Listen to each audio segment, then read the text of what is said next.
सभी को प्रणाम।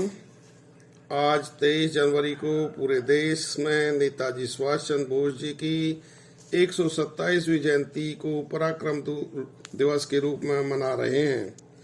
नेताजी सुभाष चंद्र बोस का जन्म 23 जनवरी 1887 को ओडिशा के बंगाल डिवीजन के कटक में हुआ था।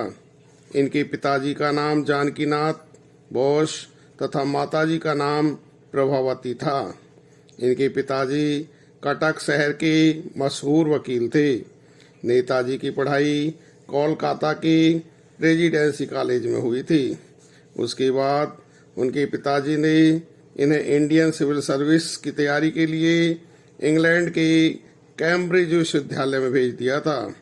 सन 1920 में नेताजी ने सिविल सर्विस की परीक्षा पास की, लेकिन भारतीय स्वतंत्रता संग्राम में हिस्सा लेने के लिए उन्होंने नौकरी छोड़ दी।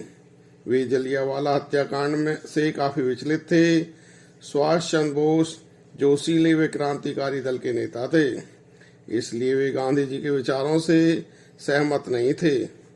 1937 में उन्होंने अपनी सेक्रेटरी ऑस्ट्रियन युवती एमिली से शादी कर ली, जिससे सुनीता नाम की एक पुत्री भी है, तथा 1938 में नेताजी भारतीय राष्ट्रीय कांग्रेस के अध्यक्ष निर्वाचित हुए।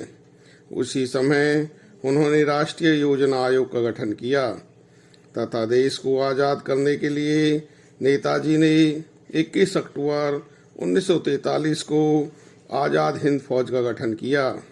वे 4 जुलाई 1944 को अपनी फौज के साथ बर्मा पहुंचे।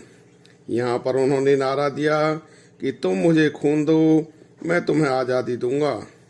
1921 से 1941 के बीच वो पूर्ण स्वराज्य के लिए कई बार जेल भी गए।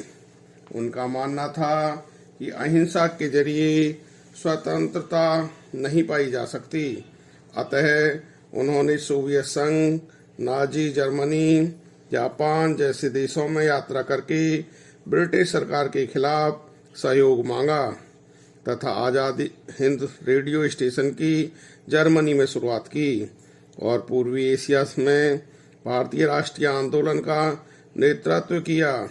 18 अगस्त 1945 को ताइपेई में विमान दुर्घटना के बाद नेताजी लापता हो गए, जिसकी गुत्थी आज तक भी अनसुलझी है।